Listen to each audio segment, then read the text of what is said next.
Hello everybody and welcome back to Neutrality. Halo semuanya, dan selamat datang kembali di Neutrality Studies. Hari ini, kita kembali ditemani oleh teman acara kita, Stanislav Krapivnik. Stas memiliki saluran YouTube sendiri dan sudah sering hadir di sini. Ia akan memberi kita pembaruan tentang bagaimana situasi dunia terlihat dari Rusia. Stas, selamat datang kembali. Russia, Stas, welcome back. Terima kasih. Selalu menyenangkan bisa kembali. Selalu menarik kalian news berubah menjadi... Tidak, sebenarnya aku tidak tahu lagi mana mengatakannya. I'm very desperate now because Aku benar-benar sangat putus asa sekarang, karena kamu tahu, pada tahun 2026, aku masih punya sedikit harapan. Sepertinya Trump tidak benar-benar bertindak terhadap Venezuela, hanya mengancam saja. Dan tampaknya serangan yang semua orang perkirakan terhadap Iran pada bulan Desember tidak akan terjadi. Jadi mungkin mereka menahan diri. Mungkin kita sedang menuju semacam keseimbangan strategis. Mungkin pembicaraan dengan Rusia, meskipun tidak menghasilkan apa-apa, setidaknya akan membawa sedikit stabilitas. Tapi sekarang, sepertinya semuanya mulai berantakan. Stas, bagaimana pendapatmu tentang minggu pertama bulan Januari? Stas, what did you make out of the first week of January? Nah, satu hal yang cepat kamu pelajari adalah bahwa semua orang MAGA itu, aku tidak akan bilang semuanya, itu bukan cara yang tepat untuk mengatakannya. Tapi sekitar 2/3 dari mereka adalah sekelompok munafik. Mereka yang berteriak, "Oh, kami tidak mau perang tanpa akhir lagi. Kami tidak mau perang sama sekali. Kami ingin perdamaian." Tapi yang sebenarnya mereka maksud adalah, kami tidak mau perang yang dipimpin Demokrat lagi. Namun, kalau Trump memulai perang, ya Tuhan, mereka akan mendukungnya karena mereka pengikut fanatik. Pada dasarnya mereka itu seperti penganut sekte. Maksudku, lihat saja, ini orang-orang yang sama yang memberi Trump, membeli koin Trump, membeli koin Melania, membuat Trump menghasilkan $30 miliar dalam sebulan. Mereka bukan orang kaya. Mereka justru orang-orang terakhir yang mampu masuk ke investasi terburuk yang bisa dibayangkan, yaitu mata uang kripto.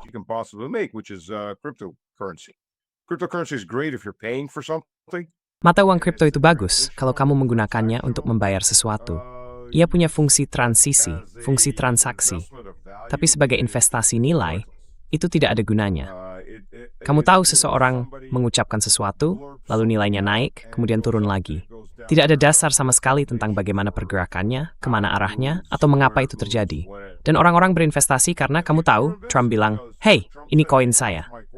Oh, oke. Ya, maksud saya, itu mentalitas penggemar fanatik. Itu mentalitas kultus. Dan kamu bisa melihatnya sekarang. Oh, tapi Trump, apapun omong kosong yang mereka keluarkan, saya rasa setidaknya separuh dari pendukung MAGA membelinya. Tidak peduli seaneh apapun itu.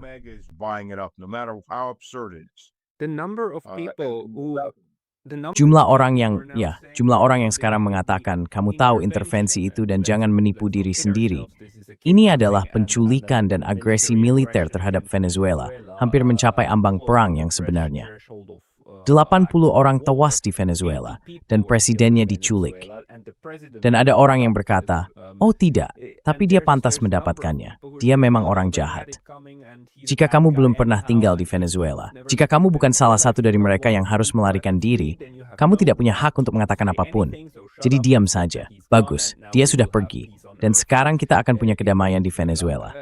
Aku bisa mengerti bagaimana, setelah Irak, Suriah, Libya, masih ada orang yang berpendapat seperti itu. Bisakah kamu memahami hal ini?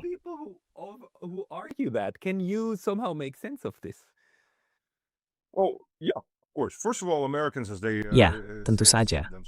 Pertama-tama, orang Amerika, seperti yang mereka katakan sendiri di Amerika, memiliki rentang perhatian selama 30 detik, seperti dalam iklan rata-rata.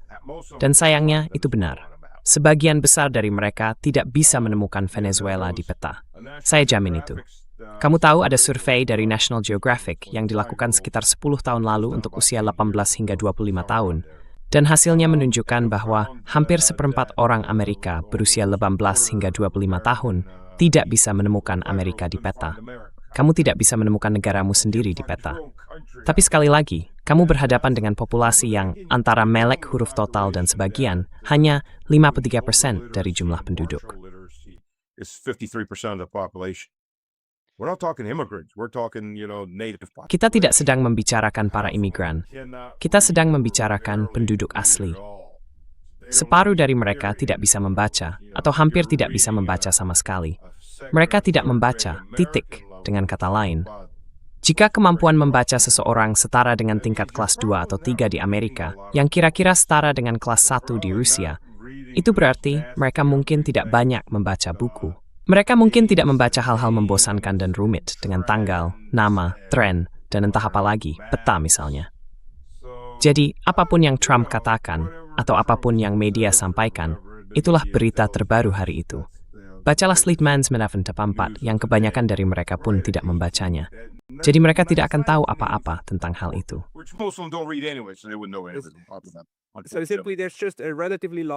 Jadi, sederhananya, ada bagian yang cukup besar dari populasi, sekitar 20 atau 30%, yang benar-benar tidak ingat, benar-benar tidak tahu konteks Irak, Suriah, Libya, intervensi lain di Amerika Selatan selama seluruh Perang Dingin, semua operasi pergantian rezim, dan semua penderitaan yang ditimbulkannya. Rezim Pinochet yang dipasang dan membunuh puluhan ribu orang di Chile, mereka sama sekali tidak tahu tentang hal ini. Dan itu sudah cukup menjadi basis politik untuk memungkinkan hal ini terus berlangsung dan tampak masuk akal dalam lingkungan berita secara keseluruhan.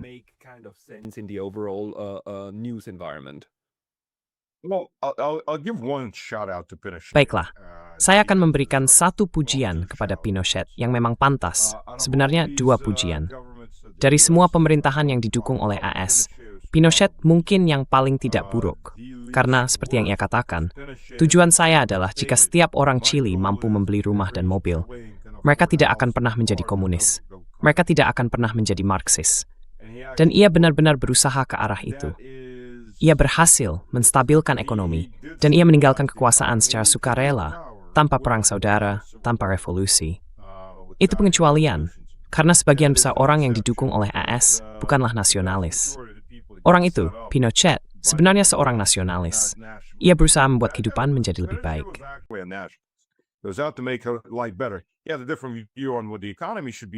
Dia memiliki pandangan yang berbeda tentang seperti apa seharusnya ekonomi dibandingkan, misalnya, dengan orang-orang yang ia gantikan. Namun, dia seorang nasionalis. Ia berjuang demi kemajuan ekonominya sendiri. Sebagian besar orang yang didirikan oleh AS adalah para globalis atau tipe orang yang sudah menjual diri dengan rekening bank di AS. Mereka tidak peduli pada apapun selain memperkaya diri sendiri, yang berarti juga memperkaya korporasi-korporasi AS. Dan ini bukan hanya fenomena era Perang Dingin. AS telah melakukan hal ini selama 150 tahun terakhir. Ketika mereka mengatakan akan ada intervensi fisik, maksudnya pasukan di lapangan, seperti yang kini dikatakan Trump dengan nada enteng, kami tidak keberatan, kami siap turun langsung.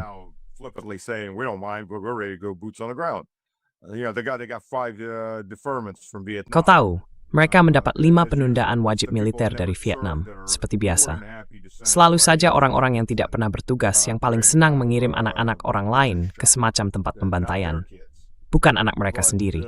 Tapi, kau tahu, di Amerika Selatan, bukan hanya kaum kiri atau Marxis. Tidak, semua pihak terlibat. Ada kaum kanan yang ingin membalas dendam pada S, ada kaum kiri yang ingin membalas dendam pada S, dan ada juga kaum tengah. Kod S, terhadap routine small park nummer 10, selama 150 tahun. Itu aja kutluk Amerika Latin. Harus berbeza bagnoska. Wydaje ini sudah pimmakwarn than first go, Moskow. Ini sepeng, seperti sepor verbiau somewhere itu.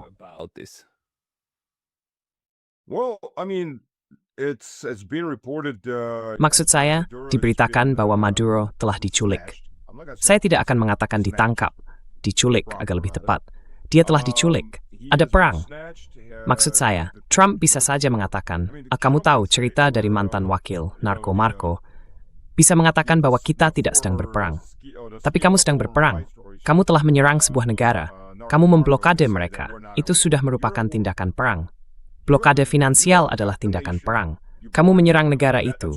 Kamu membunuh warganya. Kamu menculik pemerintah sahnya. Entah itu pemerintah terpilih atau monarki atau apapun. Itu adalah pemerintah sah negara tersebut. dan terserah negara itu untuk menentukan siapa pemerintah sahnya. Kamu menculik para pemimpinnya. Itu semua adalah perang. Itu bahkan bukan sekadar tindakan perang. Itu adalah perang.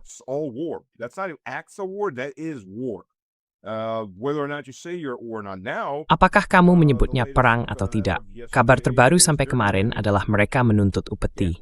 Ya, tidak ada cara lain untuk mengatakannya. Mereka secara terang-terangan menuntut upeti, seperti sekelompok psikopat perampok. Beri kami minyak senilai 3 miliar dolar, atau kami akan menyerangmu, dan kami akan menyelesaikannya demi keuntungan rakyat. Terjemahannya, Amerika Serikat berkata, isi kapal tanker kami dengan minyak senilai 3 miliar dolar. Kami akan menjualnya, dan kami akan menyimpan uangnya demi keuntunganmu. Ya baiklah, kami akan mengambil sebagian. Dan kamu tahu, ada pepatah dalam bahasa Inggris.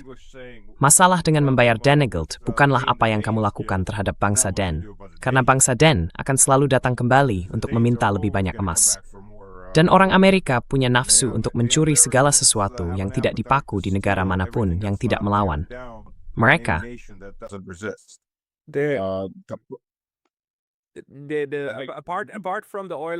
Selain soal minyak dan keberanian dari seluruh situasi ini, orang-orang berkata, oh, AS telah menyingkirkan salah satu sekutu Rusia dan Tiongkok.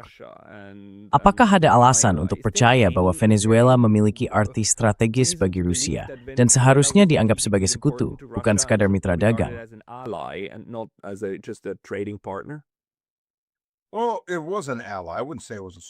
Ya, itu adalah sekutu. Aku tidak akan menyebutnya sekutu strategis, tapi itu memang sekutu dan mitra dagang. Ngomong-ngomong, aku suka pernyataan dari Hex, kalau tidak salah Hex yang bilang, ya, kami ada di sana. Apa yang dilakukan Tiongkok dan Rusia di sana? Menghubungkan bisnis dan membeli secara legal. Tiongkok misalnya, membeli minyak mentah berat yang mereka butuhkan. Itu tidak hanya terjadi di Venezuela, tentu saja. Venezuela memproduksinya. Pasir minyak di Kanada juga memproduksinya. Meskipun mereka membutuhkan sekitar 65 hingga 70 dolar per barel agar menguntungkan. Campuran Urals dari Rusia adalah minyak mentah berat. Begitu juga minyak mentah berat dari Iran. Ada negara lain yang juga memproduksi minyak mentah berat, tapi dalam jumlah yang sangat kecil. Itulah sumber utama minyak mentah berat.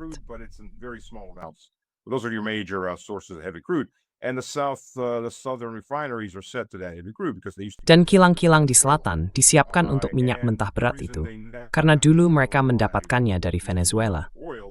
Alasan mereka menasionalisasi anjungan minyak adalah karena perjanjian yang ditandatangani pemerintah sebelumnya, sebelum Chavez, pada dasarnya merupakan hadiah besar bagi AS.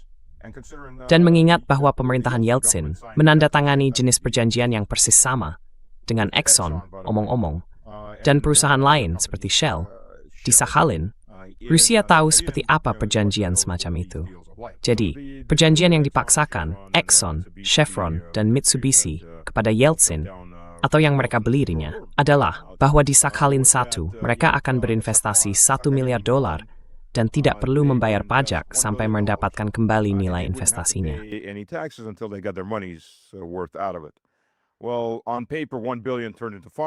Nah, di atas kertas, uang 1 miliar dolar itu berubah menjadi 5 miliar dolar. Dan mereka menetapkan harga minyak per barel secara tetap, bukan berdasarkan nilai pasar, tapi 16 dolar per barel.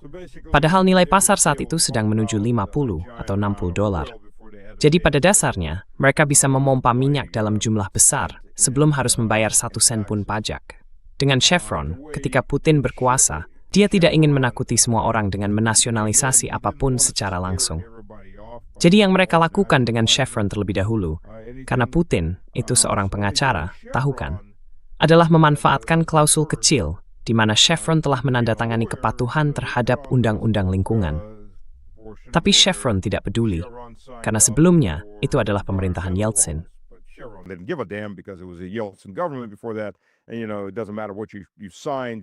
Dan, kamu tahu, tidak masalah apa yang kamu tanda tangani. Cukup kirimkan saja 1 peti vodka lagi dan berikan persentase tertentu sebagai suap kepada pejabat pemerintah di sekitar mereka. Dan semuanya akan baik-baik saja. Lakukan apapun yang kamu mau. Dengan Putin, semuanya berubah menjadi sangat buruk karena dia memanggil timnya dan mereka mulai mencatat semua kerusakan lingkungan yang telah dilakukan Chevron di bagian utara dan tengah Sakhalin. menebang hutan tanpa izin, mencemari hutan, saluran air, laut setempat, kematian satwa liar, dan sebagainya. Mereka menghitung semuanya hingga setara dengan jumlah investasi Chevron. Jadi mereka berkata, mulailah membayar kembali. Dan akhirnya Chevron pergi, yang memang itu yang mereka inginkan sejak awal. Dengan yang lain, kemudian mereka hanya memberikan satu ketentuan keras. Ini kontrak baru, terima atau tinggalkan. Mereka menerimanya. Prediksi Dalexnet Venezuela, mereka tidak untuk kuharing kira persis, mengekstraksi minyak, dan American hasil. Atau lemeng hanya berhasil etnit kecil bagi negara. Ya, mereka akan melakukan persis seperti yang mereka lakukan sebelumnya, sebelum Chavez melakukan nasionalisasi. Sebenarnya, dia bahkan tidak berniat untuk menasionalisasi. Dia hanya memberikan syarat yang keras bagi Exxon untuk menegosiasikan ulang kesepakatan, yang pada dasarnya merupakan hadiah besar yang telah diberikan pemerintah sebelumnya kepada perusahaan minyak Amerika. Exxon menolak, pergi, dan sejak itu telah mendanai berbagai kampanye melawan Venezuela. Mereka juga mendukung cukup banyak politisi di AS. Jadi ya, mereka ingin mendapatkan kembali posisi istimewa mereka. Minyak yang dianggap milik Amerika, tanah yang dianggap milik Amerika, semua omong kosong gila lainnya yang diucapkan Trump. Aku rasa kau tahu, ada permainan komputer lama buatan Jepang dari tahun 80-an. Dan karena terjemahan bahasa Inggrisnya yang buruk, muncul adegan ketika alien datang dan di layar tertulis, semua pangkalanmu milik kami. Demi step Trump, anything dof keberaxes. All your resources belong to us. But you know, this is Tapi kamu tahu, kali ini benar-benar berbeda kan?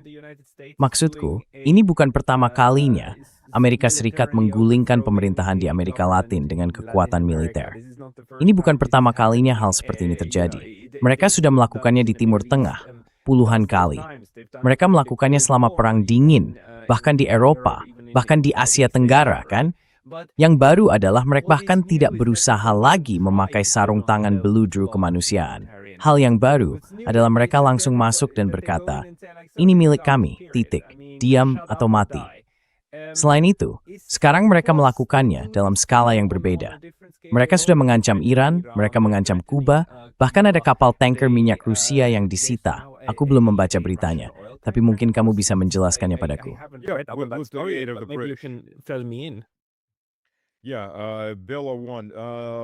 Ya, Belawan. Masalahnya, Belawan awalnya tidak beroperasi di bawah bendera Rusia. Ketika mereka dikejar, mereka beralih ke bendera Rusia, yang merupakan satu-satunya celah hukum yang dimiliki AS dalam hal ini, tanpa pada dasarnya menyatakan perang terhadap Rusia. Tapi di sisi lain, Trump baru saja mencoba membunuh Putin.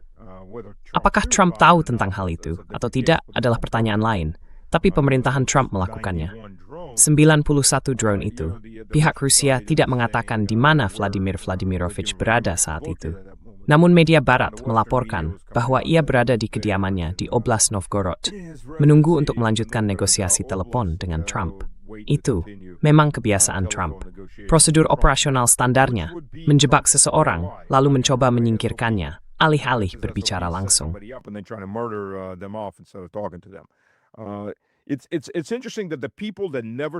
Menarik bahwa orang-orang yang tidak pernah bertugas. Maksud saya, Trump tidak pernah mengenakan seragam. Dia punya 5, apa istilahnya? Saya belum minum kopi. Penangguhan. Terima kasih. Dia punya 5 penangguhan dari Perang Vietnam. Orang yang sama yang naik ke panggung dan berkata, oh, Vietnam dijalankan oleh sekelompok orang bodoh. Aku bisa melakukannya lebih baik. Nah, mungkin seharusnya dia tunjukkan kepada semua orang betapa jeniusnya dia. Dia pengecut. Mari kita mulai dari situ. Masalah dengan pemerintah Rusia adalah mereka masih, menurut saya, percaya bahwa masih bisa ada semacam negosiasi dengan mereka.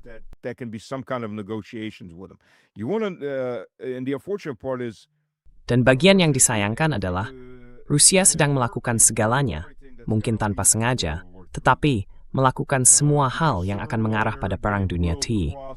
Karena cepat atau lambat, mereka akan melewati garis merah, seperti serangan langsung ke Kremlin misalnya. Meskipun bukan serangan nuklir, serangan langsung ke Kremlin, karena mereka akan merasa bisa melakukan apapun yang mereka mau.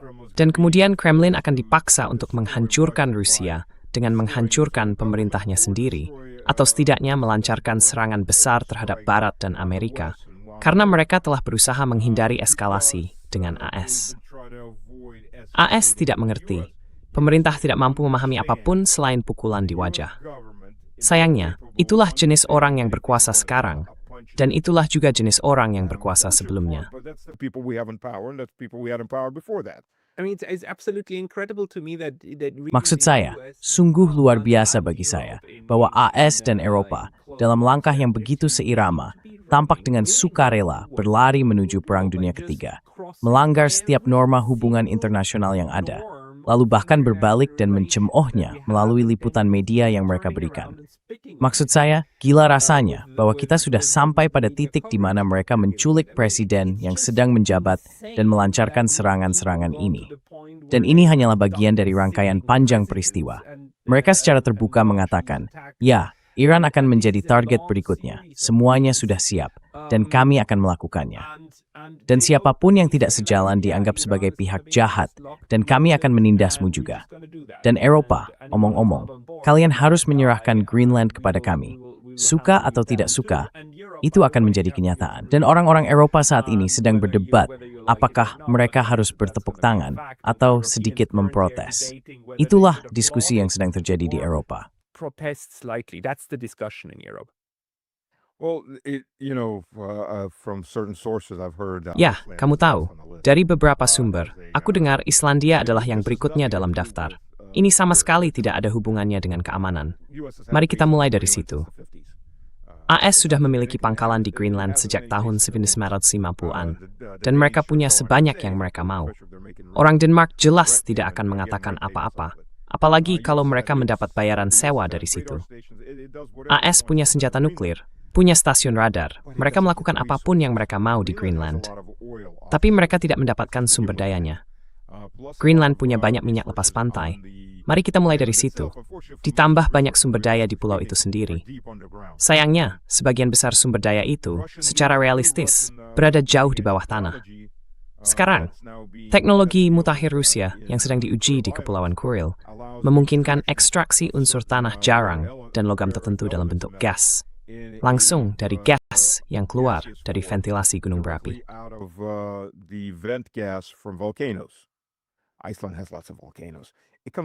Islandia memiliki banyak gunung berapi.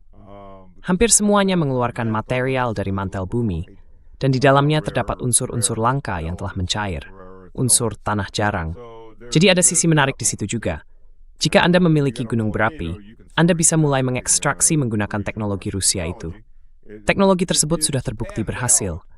Pertanyaannya hanya apakah bisa layak secara ekonomi. Itulah yang sedang diuji sekarang. Unsur tanah jarang itu bisa diperoleh. Masalahnya, tentu saja, Amerika Serikat tidak dapat memprosesnya. Itu persoalan lain. Dan setelah menyita kapal tanker Tiongkok, sekitar 10 juta produsen senjata Amerika kini terputus dari pasokan magnet tanah jarang. Amerika Serikat akan membutuhkan waktu untuk berinvestasi dalam pemurnian, ekstraksi, dan pembuatan magnet yang sesungguhnya. Yeah, but I mean Ya, maksud saya, tingkat sikap agresif, tingkat perebutan wilayah dan sumber daya benar-benar sudah di luar batas. Sementara pada saat yang sama, tidak ada kesimpulan dalam perang proksi di Ukraina, atau bahkan justru memperkeruhnya. Maksud saya, apakah orang-orang di Rusia masih percaya bahwa dengan pemerintahan di Washington ini masih ada peluang untuk mencapai penyelesaian melalui negosiasi? Tapi tampaknya Tuan Putin masih menempuh jalur itu. But it seems that Mr. Putin still goes that route. The government seems to still be going that route. Pemerintah tampaknya masih menempuh jalur itu. Tapi bahkan begitu, baiklah, begini. Jika Trump memang tidak bisa mengendalikan orang Eropa atau Ukraina, dan masih dipertanyakan apakah dia bahkan berusaha, maka apapun yang ditandatangani dengan Amerika tidak ada gunanya, karena perang tetap berlanjut. Dan sekali lagi, jika Trump benar-benar ingin menghentikannya, dia bisa memutus semua kerjasama intelijen, termasuk melalui Five Eyes. Dia pernah melakukan itu kepada Inggris. Ketika Inggris di bawah Starmer, faktanya tidak mau bekerja sama dan terlalu dekat dengan Jerman. Suatu hari mereka datang, dan semua orang langsung diputus dari sistem Amerika. Selesai kamu dimatikan. Begitu cepat mereka bisa melakukannya, jika memang mau. Begitu Starmer kembali bekerja sama dengan Washington, mereka diaktifkan lagi.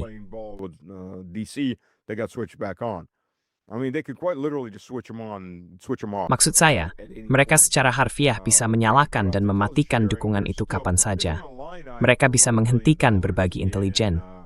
Bahkan ada satu pos anggaran sekitar $1 miliar dalam anggaran Pentagon untuk Ukraina. Belum lagi, sebagian besar dari ini tidak dibayar melalui pos anggaran, melainkan melalui pengeluaran tambahan dan sekunder. Jika pengeluaran tambahan di AS itu digabungkan dengan anggaran sebenarnya untuk Departemen Perang, jumlahnya sangat besar. Dan jika kita mempertimbangkan urusan veteran, yang di sebagian besar negara akan berada di bawah anggaran yang sama, di AS, hal itu merupakan entitas terpisah, sehingga totalnya sangat besar. Beberapa tahun lalu ada sebuah LSM, saya kira pada masa Obama, mungkin pada masa jabatan pertama Trump, yang menelusuri anggaran AS baris demi baris, seluruh 10.000 halamannya, dan menghitung berapa banyak yang dialokasikan untuk militer. Hasilnya, sekitar 26% dari Trumbrint AS di Minister.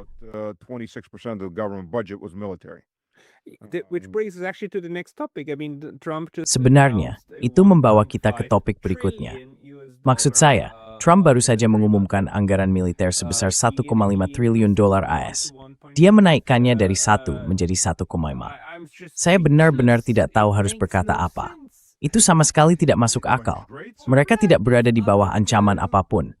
Mereka berada paling jauh dari ancaman nyata, bukan ancaman yang mereka buat sendiri dibandingkan sebelumnya. Dan kesanalah arah yang mereka tuju.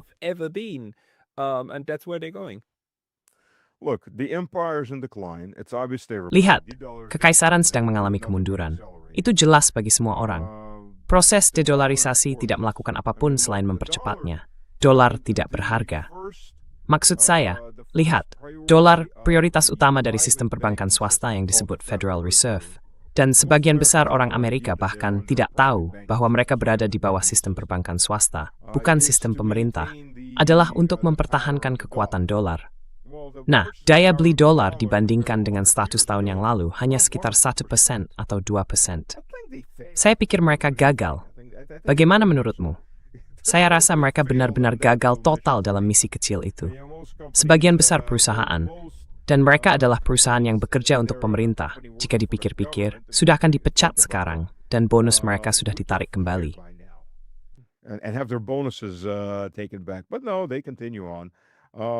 Tapi tidak, mereka terus berjalan. Mereka adalah bank-bank keuangan besar. Secara resmi, sektor keuangan di AS adalah 21%, mungkin 22%. Namun kenyataannya kemungkinan lebih dekat ke 30% atau 35%.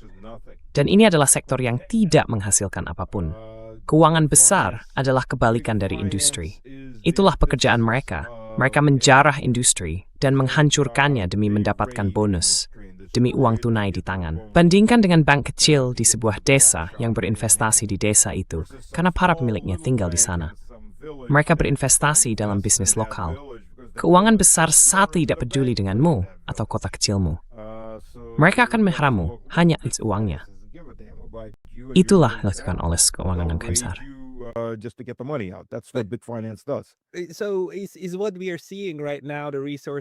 Jadi, apakah yang kita lihat sekarang ini, perebutan sumber daya, upaya putus asa untuk mendapatkan lebih banyak hal yang bisa dijadikan instrumen keuangan, direstrukturisasi, dijual sebagai utang? Menurut Anda, apakah ini merupakan saat-saat terakhir dari kekaisaran itu sebelum gangguan internal terjadi? Dan sekarang kita melihat agen ICA berkeliaran menembaki warga Amerika. Pagi ini kabarnya, seorang wanita tertembak di wajah dan meninggal di mobilnya karena ditembak oleh agen IC. Maksud saya, situasinya saya belum pernah melihat tingkat eskalasi internal seperti ini sebelumnya.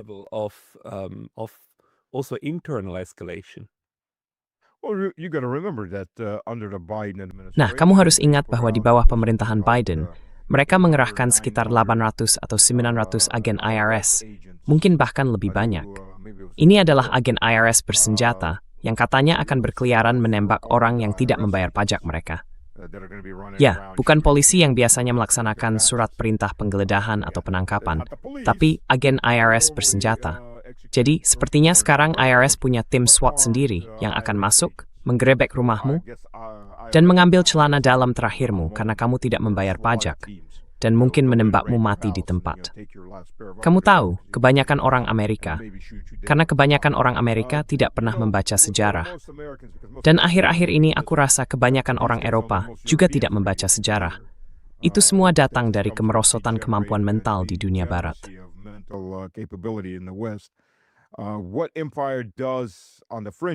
Apa yang dilakukan sebuah imperium di pinggiran, cepat atau lambat, akan kembali ke pusatnya. Dan yang kita lihat sekarang adalah taktik keras yang digunakan oleh imperium kebohongan, di seluruh dunia, termasuk di tempat-tempat seperti Irak dan Afghanistan, membunuh penduduk setempat, dan kini semuanya kembali ke tanah air. Karena, omong-omong, orang-orang yang telah menjadi tidak peka, kelas penegak hukum di wilayah-wilayah itu, akhirnya direkrut menjadi polisi atau agen khusus di dalam negeri. Banyak agen FBI memiliki latar belakang militer, di mana mereka pernah bertugas dalam operasi pendudukan di berbagai wilayah. Dan hal yang sama juga berlaku bagi banyak polisi lokal. Dan polisi lokal telah mengalami militerisasi yang berat. Mereka menjalani pelatihan dasar, pelatihan bergaya militer.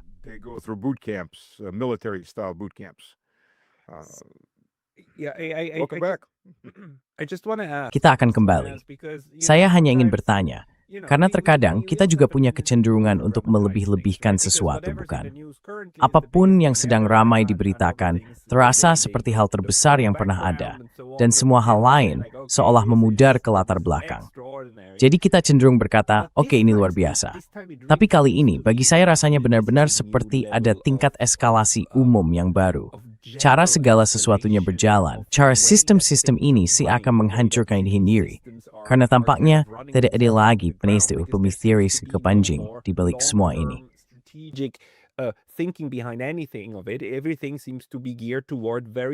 Segalanya tampak diarahkan pada kebijakan jangka pendek yang sangat ekstrem untuk mengatasi jenis masalah terakhir yang mereka hadapi. Maksud saya, AS dan Eropa sekarang menggunakan kebijakan sanksi Eropa, kebijakan sanksi Rusia terhadap perbedaan pendapat di dalam negeri, yang sekali lagi menunjukkan pola yang sama, bukan? Kekaisaran mengarahkan senjatanya kepada warganya sendiri. Apakah Anda setuju bahwa ini relatif baru? Maksud saya, ini bukan sesuatu yang baru dari tingkat teroris Maret 90-an, 90-an, atau 2000-an.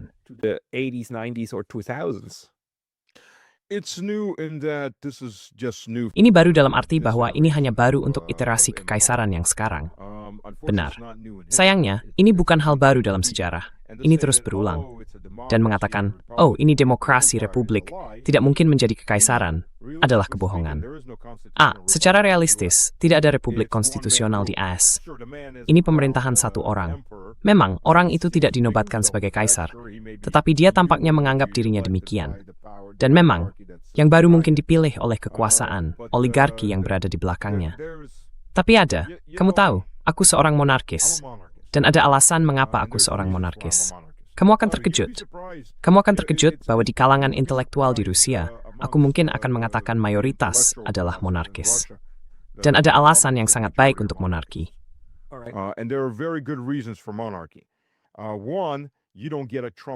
Kamu tidak akan mendapatkan sosok seperti Trump, karena monarki bersifat mengatur dirinya sendiri, melalui tradisi, gereja, dan berbagai kelas sosial. Sistem ini mengatur dirinya sendiri.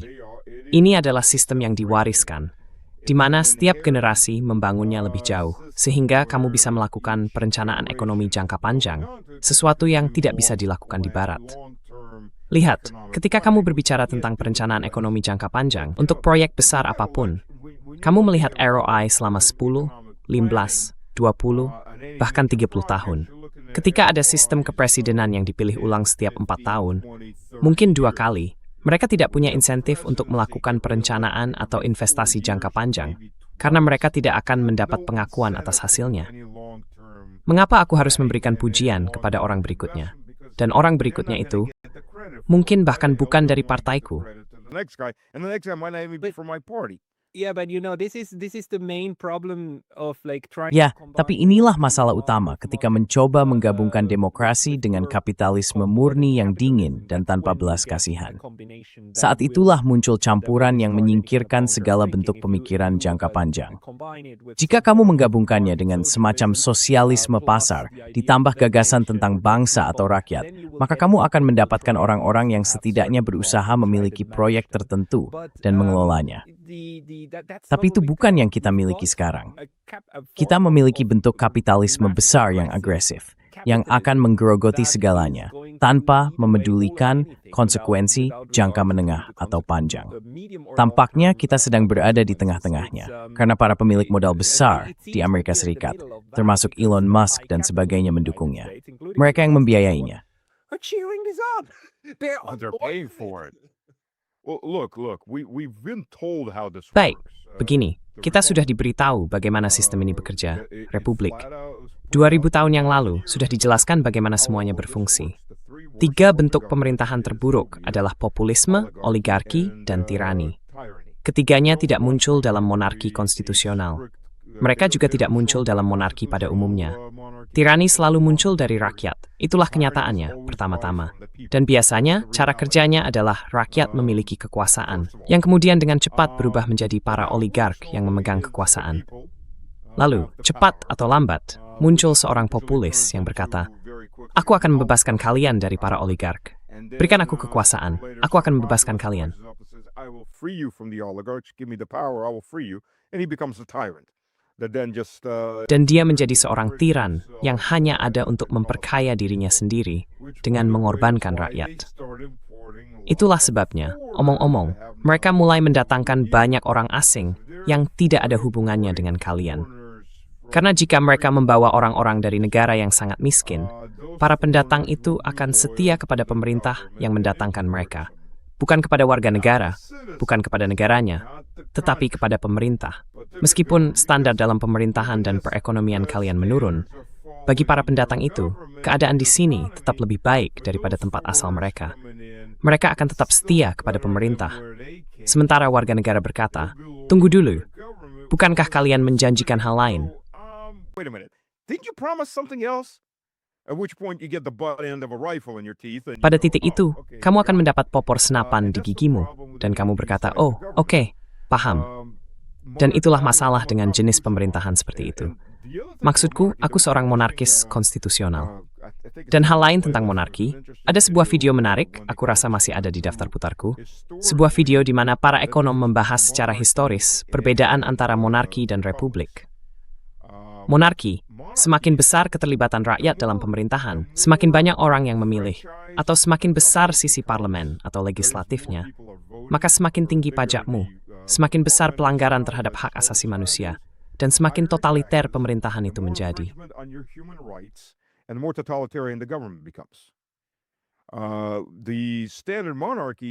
Monarki-monarki pada umumnya memiliki tarif pajak. Ini mungkin terdengar tidak masuk akal bagi orang-orang masa kini, sekitar 10% atau bahkan lebih rendah secara keseluruhan. Pemerintah tidak peduli dengan apa yang kamu lakukan dari hari ke hari. Pemerintah dibangun di atas tradisi dan agama. Pemerintah tidak akan mengatakan bahwa kamu tidak boleh menyembah Tuhan.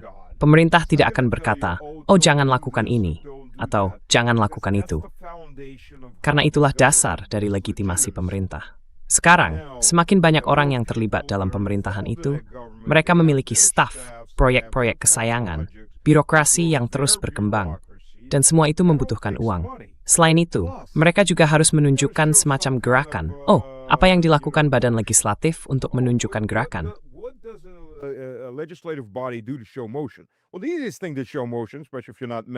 Nah, cara termudah untuk menunjukkan tindakan, terutama jika seseorang tidak terlalu mampu secara mental atau intelektual, adalah dengan melarang sesuatu. Jadi sekarang pemerintah semakin ikut campur dalam kehidupan sehari-hari, berkata, "Baiklah, kamu tidak boleh melakukan itu. Kami tidak suka itu." Dan jika mereka memiliki semacam pandangan progresif atau woke, mereka benar-benar mencoba melakukan rekayasa sosial terhadap masyarakat. Hal itu kemudian menimbulkan banyak kemarahan, dan juga menghasilkan hal-hal seperti tarif pajak penghasilan 62% di Finlandia. Dulu mungkin kamu adalah rakyat di bawah kekuasaan raja. Sekarang kamu menjadi budak legislatif atau pemerintah. Dan pada dasarnya, sebagian besar negara barat adalah budak pajak. Coba saja tidak membayar pajakmu. Kemungkinan besar kamu akan ditembak oleh IRS. Not paying your taxes, you probably get shot by the IRS. Saya memang punya beberapa pemikiran tandingan di sini, karena saya sendiri pada dasarnya seorang sosial demokrat. Tapi mari kita tidak membahas itu. Jangan kita bahas bentuk pemerintahan yang terbaik. Masalah sebenarnya yang kita hadapi saat ini, pada tahun 2026, adalah dunia tampak sedang terpecah. Dan perpecahan itu begitu parah, sehingga bahkan orang-orang yang selama ini cukup konsisten dengan analisis mereka, dan dengan pandangan bahwa pada titik tertentu akan muncul semacam stabilisasi dalam bentuk dunia multipolar, seperti yang dikemukakan oleh Chas Freeman dan lainnya, mulai merasa sangat frustrasi, hingga mereka berkata, tidak, stabilitas ini tidak berfungsi jika salah satu kutub secara aktif berusaha mendorong terjadinya perang total. All-out warfare. What do you see? Jadi, apa yang kamu lihat? Bagaimana Rusia dan Tiongkok menyikapi hal ini? Maksudku, korban berikutnya sudah ditentukan. Itu akan menjadi Iran. Adakah yang bisa dilakukan Rusia dan Tiongkok untuk memastikan Iran tidak, kamu tahu? Maksudku, mereka mungkin akan diserang nuklir. Israel pada titik ini bisa saja mengebom Teheran dengan nuklir dan berkata, tidak, kami sudah bilang mereka jahat, dan Eropa akan setuju. Lalu AS akan ikut, dan masyarakat umum pun akan setuju. Apamain si itas esang cipkergapstri, batas apelthism desworth gab koresen. Of like limits to violence? Well, if you look, Nah, kalau kamu lihat alasan aku mengatakan hal itu, kalau kamu lihat orang-orang yang berkuasa di barat, mereka adalah bagian dari kelas tirani. Kita sudah sampai pada titik dalam siklus di mana para tiran berkuasa, dan seringkali mereka bahkan tidak terpilih. Komisi Uni Eropa adalah contoh yang jelas. Barat, terutama Amerika, benar-benar sudah kehilangan akal dalam hal ini. Maksudku, pertama-tama, Trump harus menjadi with. Dia hidup belak-belakan untuk jujur dan mengatakan hal-hal yang biasanya disembunyikan. Dia tidak bersembunyi di balik isu asasi manusia. Dia sebuah themiam. human rights and all this other kind. He tries to kind of. Septi si kiba iluchon. Well, here's a little headline. Nah, ini ada sedikit berita utama yang muncul di New York Times beberapa hari lalu. Departemen Kehakiman membatalkan klaim bahwa Cartel de los Sols di Venezuela adalah kelompok yang nyata. Oh, Cartel de los Sols, yang katanya dipimpin oleh Maduro. Ternyata kita cuma mengada-ada. Apa-apaan ini? Kalian tahu, kalian yang di sana, para pekerja kelas bawah yang dianggap bodoh. Diam saja. Kami melakukan apa yang kami mau. Kami bisa saja membuat sesuatu sesuka hati. Dan inilah New York Times, corong CIA, yang secara terang-terangan mengakuinya. Ya baiklah, jadi makna ada. Ya, tapi itu berarti tidak ada pengawasan terhadap orang-orang, kan? Tidak ada, bahkan tidak ada. Kamu tahu gagasan bahwa aku harus terlihat baik di mata rakyatku sendiri. Bahkan itu pun bukan lagi sebuah batasan. Maksudku ini sangat mengganggu. Masalahnya ada pada sebagian besar kelompok. Saya tidak akan mengatakan seluruh MAGA, karena Trump telah kehilangan cukup banyak dukungan. Orang-orang yang menyadari, ini yang saya pilih. Tapi mayoritas dari MAGA dan Demokrat juga punya hal yang sama. Ada lapisan besar di bawah permukaan masyarakat Amerika yang merupakan tim Amerika. Pernahkah kamu menonton film Tim Amerika, film boneka itu? Film itu keluar, kalau tidak salah, sekitar tahun 2012 atau juga di rentang waktu itu. Kalau belum, tontonlah. Film itu adalah parodi dari pendekatan Amerika terhadap kebijakan luar negeri, tapi juga mencerminkan kenyataan.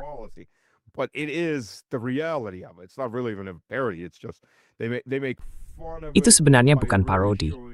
Mereka hanya menertawakannya dengan menunjukkan kurang lebih seperti apa kenyataannya. Itu seperti rumah sakit jiwa, ledakkan sesuatu, dan mereka akan bersorak untuk apapun yang diledakkan. Karena mereka, terutama para pria beta yang seumur hidupnya tidak pernah berani, tidak pernah berkorban apapun, kini merasa diberdayakan oleh pemerintah. Ini seperti halnya tim sepak bola. Aku tidak pernah tertarik menonton olahraga.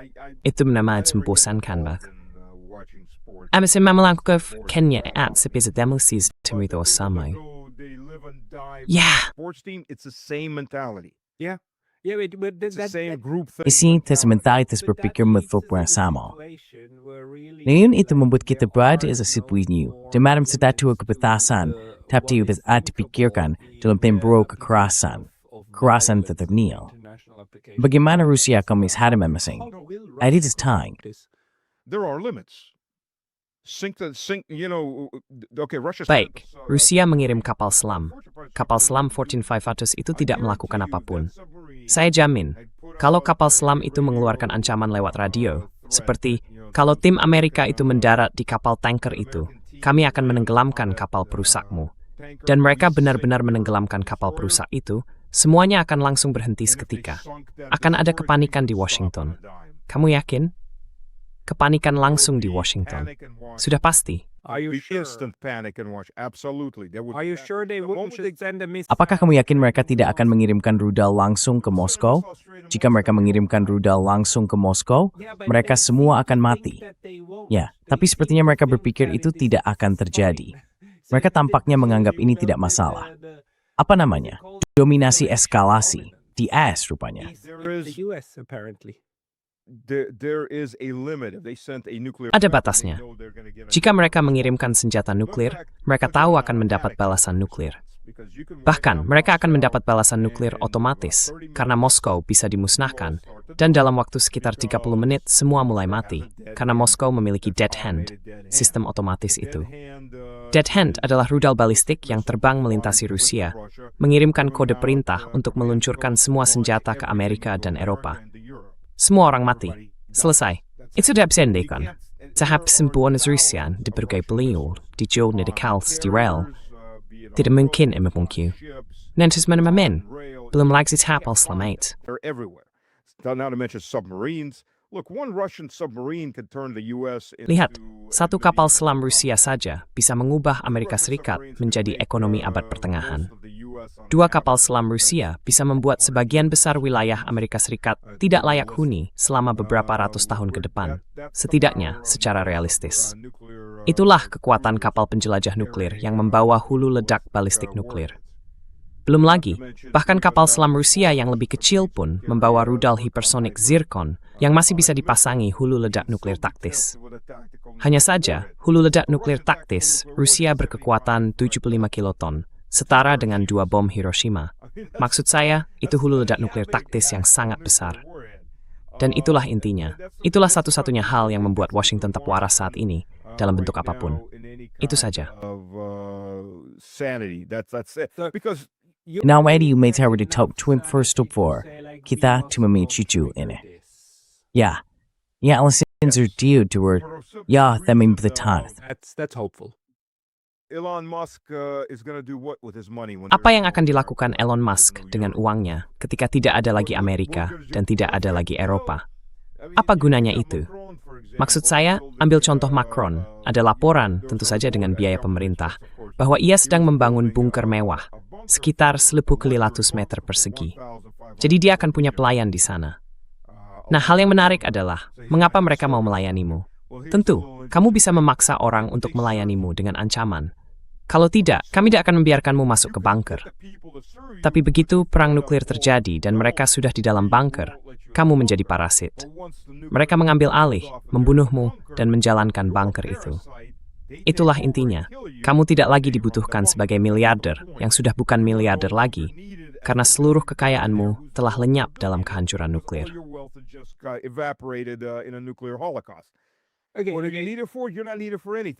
Pada titik itu, kamu tidak dibutuhkan untuk apapun. Dan banyak dari orang-orang ini, mungkin mereka memang memahaminya. Jika terjadi perang nuklir, ya sudah, semuanya berakhir. Uang mereka, kekayaan mereka, semuanya hilang. Dan mungkin itu satu-satunya hal yang mereka hargai. Karena jika kamu orang yang beragama, jelas mereka tidak menghargai jiwa mereka sendiri atas hal-hal yang mereka lakukan. Tapi maksudku, jika kamu melihatnya dari sudut pandang itu, masalahnya, jika Rusia tidak membalas si pengganggu dengan keras, cepat atau lambat, mereka akan melewati titik di mana Rusia harus benar-benar meningkatkan levelnya. Mungkin sampai ke senjata nuklir. Rasanya seperti itu. Lebih baik menyingkirkan si pengganggu saat dia baru mulai daripada ketika dia sudah benar-benar mengamuk. Jauh lebih mudah menenangkannya pada tahap itu. Mengenai Iran, Iran adalah krisis penting berikutnya bagi Rusia. Hanya sedikit di bawah Ukraina.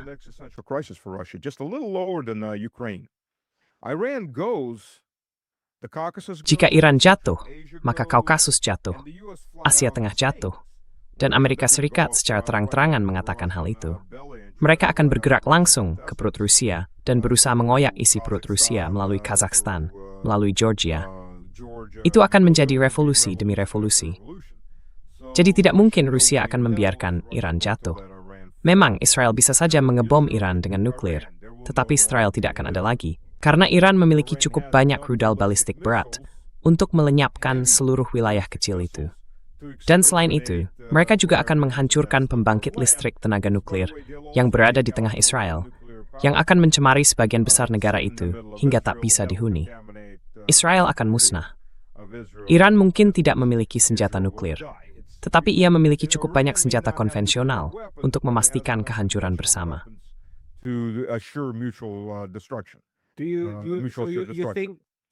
Apakah kamu pikir mereka, karena seperti Bibi Netanyahu berada di AS tepat sebelum tahun baru, selama tahun baru, dan tampaknya memang itulah yang mereka bicarakan, bagaimana melakukannya.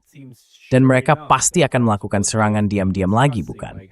Mereka akan mencoba mengumpulkan semua kekuatan, berpura-pura ingin bernegosiasi. Begitu mereka berkata, baik, kami di sini, saat itulah mereka akan menyerang. Mereka akan mencoba menghancurkan semuanya, termasuk mengaktifkan semua aset internal yang masih bermiling-dan. Yumi Thik, bahwa mengkepul megaptethis into mega Iran.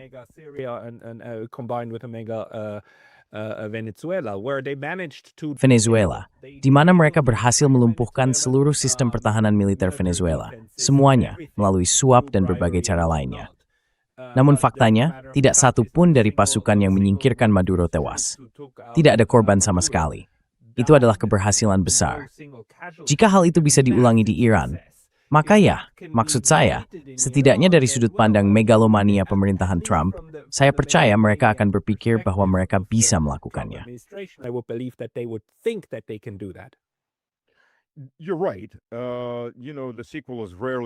Kau benar.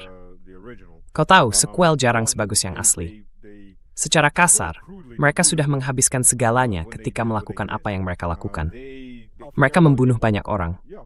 Ya, banyak dari kaum liberal itu benar. Lihat pertama-tama dari sudut pandang Rusia, karena banyak yang bilang, oh, Rusia tidak mendukung Iran. Nah, Rusia sebenarnya berusaha menandatangani perjanjian dengan Iran yang memberinya status yang sama seperti Korea Utara, pertahanan bersama, pertahanan militer. Saat itu, kaum liberal yang pro-barat sedang berkuasa di Iran. Mereka justru melemahkan redaksinya, menjadi sesuatu seperti, kami akan, kalau tidak salah itu bab bagian 5, paragraf pertama, kalau aku ingat benar.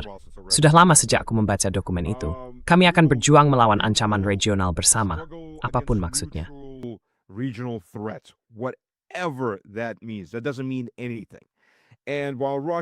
Itu tidak berarti apa-apa. Dan meskipun Rusia menandatangani dokumen itu dan disetujui oleh Duma, Iran ingin dicintai oleh Barat, dan mereka benar-benar mendapatkan kasih sayang dari Barat. Mereka menandatangani dokumen itu sehari setelah mereka diserang. Jadi tidak ada bantuan timbal balik antara Rusia dan Iran. Sekarang ada, sistem S-300 dan S-400 sudah masuk. Saya tidak tahu apa yang dibawa oleh Tiongkok, tetapi mereka sedang membawa peralatan. Rusia, dan ini sudah dipublikasikan, bukan berita besar, memiliki pilot Iran untuk Su-35 yang sedang berlatih di Rusia. Rusia sedang memindahkan pesawat pencegat Su-35 ke Iran. Ini adalah pesawat generasi 4++, sesuatu yang tidak bisa dibuat Eropa. Titik. Eropa tidak mampu membangun di tingkat ini, apalagi generasi 5. Eropa tertinggal jauh dalam hal ini.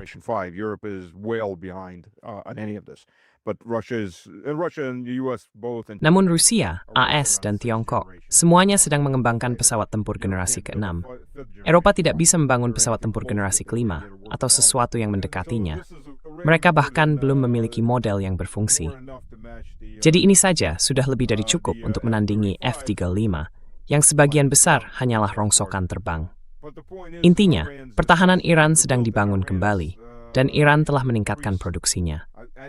Saya tidak tahu apakah ini benar atau tidak, tetapi sekitar sebulan yang lalu, saya membaca sebuah laporan yang menyebutkan bahwa mereka meningkatkan produksi misil, semua jangkauan, menjadi sekitar 3.000 per bulan, baik misil balistik maupun jelajah.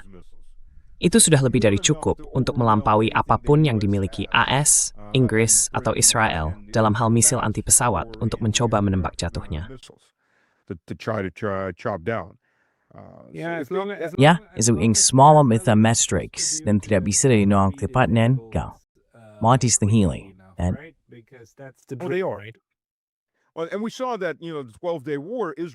Dan kita melihat hal itu selama Perang 12 hari. Israel berteriak dan mengeluh kepada AS agar melakukan sesuatu, karena mereka sedang dihantam habis-habisan. Dan Iran bahkan tidak menembakkan setengah dari apa yang dimilikinya. Iran sebenarnya cukup berhati-hati dalam apa yang dikirimkannya kembali ke Israel. Israel menembak dari pesawat tempur pada jarak jauh, dan rudal dari pesawat-pesawat itu, platform udara, relatif kecil. Rudal-rudal itu tidak menimbulkan kerusakan besar. Itu bukan bom seberat 2.000 pon yang biasanya dijatuhkan Israel ke gedung-gedung di Lebanon atau Gaza. Karena pada saat itu, pertahanan udara di Iran masih cukup berfungsi, sehingga mereka takut benar-benar terbang masuk. Mereka bisa kehilangan pesawat.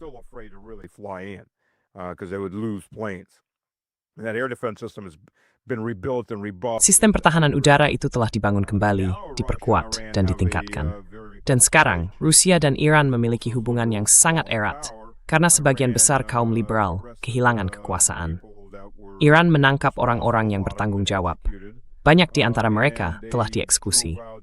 Mereka juga mengusir para pengungsi Afghanistan dan Pakistan yang menjadi sumber utama aktivitas kolom kelima Amerika, Inggris, dan Israel. Sekarang, Iran memang menghadapi masalah. Maksud saya, Iran bukanlah masyarakat yang seragam. Tidak ada masyarakat besar yang demikian. Dan kita telah melihat saat ini ada aksi teror yang dilakukan di dalam Iran.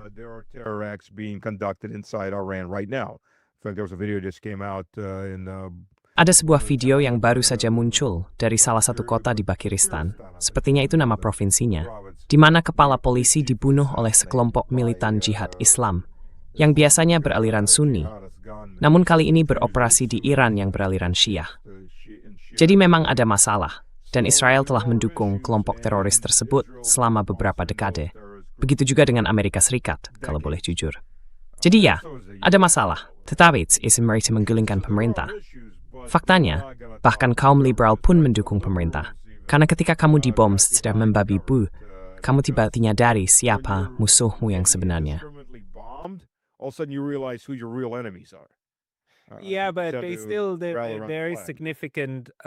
Ya, tapi tetap saja saat ini ada protes yang sangat besar kan, protes di jalanan.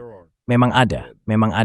Meskipun mereka didukung oleh LSM Barat dan semacamnya, mereka tetap mewakili sebagian masyarakat yang cukup marah untuk turun ke jalan, bukan? Dan ini terjadi di tengah ancaman dari Israel dan Amerika Serikat.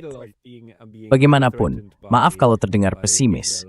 Hanya saja tahun baru ini dimulai dengan sangat buruk. Tapi Stas, ya benar. Bagaimanapun juga, November 9 Siri di Rusia, Natal Orthodox. Tahu dulu kan? Kemarin bin wearing thoughts. Russia Orthodox Christmas yesterday, right? The 7th. Yesterday was Christmas Day. Selamat Natal. Mits budang rai lebih. Yeah, Merry Christmas. Yes, let the knowledge can you. Terus magmu berit milni. Unepaseng sletchwaha. Stas pami orang nes in the room. Nes the import no you deep mku. And yeah. Yep. Mr. Slavic Man. Tuan Slavics Man, Slavics dengan huruf K, dan 2 saluran telegram, Stas Segodnya, yang merupakan saluran berbahasa Rusia, serta Stas Was There, saluran berbahasa Inggris, dan juga di X, Stanislav Krapivnik. Also on X, Stanislav Krapivnik. Okay. Midanin sige kaminggobe renauk ni kwitagi dite scripty and thing. Stas, magandang melos kupsuram. Terima kasih banyak Stas penalo tu. For the update. Pascal, it'll all be good. Pascal, semuanya akan baik-baik saja. Aku baru saja berada di Mariupol, dan kalau kamu ingin melihat masa depan, aku sudah mengunggah sebuah video yang bisa kamu akses dari kanal YouTube-ku. 98% bangunan tempat tinggal telah dibangun kembali. banyak proyek baru bermunculan, misalnya rumah sakit anak yang sangat besar. Sekitar 70% bangunan lainnya juga telah dibangun kembali. Pusat kota seperti, ambil saja sekotak permen, tampilannya lebih baik daripada mungkin 60, 70, bahkan 80 tahun terakhir. Bahkan rumah-rumah pribadi untuk satu keluarga pun sudah sekitar sepertiga dibangun kembali atau sedang dalam proses pembangunan. Itu rumah pribadi. Jadi mereka mendapat pendanaan. Masalahnya, banyak keluarga yang terbunuh, terutama oleh pihak Ukraina, yang menembak langsung ke rumah-rumah mereka.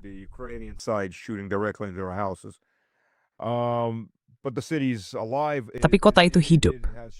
Ada pusat olahraga baru yang besar. Salah satu direktur dari kontraktor utama yang membangun kembali kota itu mengatakan kepada saya bahwa ia bahkan menerima keluhan. Mereka sekarang punya masalah baru. Namanya kemacetan lalu lintas, karena orang-orang kembali dalam jumlah besar. Jadi masih ada harapan. Dan di Avdiivka, di bawah serangan drone setiap hari, saya ada di sana.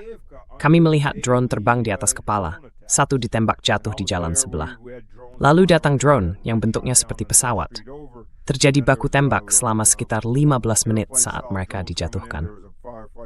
Dan meskipun ada begitu banyak kehancuran, saya menghitung ada 6 bangunan yang sudah dibangun kembali.